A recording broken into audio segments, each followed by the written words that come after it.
السلام عليكم متابعينا الكرام، متابعي قناة كرة رياضة. مرحبا بكم في هذا الفيديو اللي كنتحدث فيه دائما عن مباريات الدوري الإسباني. بالنسبة لمباريات الجولة 22 كانت نتائجها على الشكل التالي: رايو فايكانو انتصر على ليغانيس بهدف دون رد، خطاف تعادل مع إشبيلية بدون أهداف، أتلتيكو مدريد انتصر على مايوركا بهدفين دون رد، إسبانيول انتصر على ريال مدريد بهدف دون رد، برشلونة انتصر على ألافيز بهدف دون رد، فالنسيا انتصر على سيلتا فيغو بهدفين لواحد، أوساسونا فاز على ريال سوسيداد بهدفين لواحد، ريال بيتيس تعادل مع أتلتيكو بلباو بهدفين لمثلهما.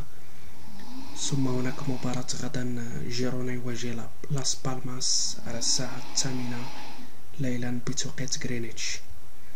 بالنسبة لمباريات الجولة 23 من الدوري الإسباني تنطلق يوم الجمعة 7 من شهر أبريل. تنطلق مباريات يوم الجمعة بمواجهة رايو فايكانو وبلد الوليد على الساعة 8 ليلا بتوقيت غرينتش. ثم أيضا مباراة أتلتيكو بلباو وجيرونا يوم السبت على الساعة 3:15 بتوقيت غرينتش. ثم قمة الجولة بين ريال مدريد وأتلتيكو مدريد يوم السبت على الساعة 8 ليلا بتوقيت غرينتش. ثم هناك مباراة فالنسيا وليغانيس يوم الأحد على الساعة 3:15 بتوقيت غرينتش. ثم هناك مباراة ريال سوسيداد وإسبانيول يوم الأحد على الساعة 5:30 بتوقيت غرينتش.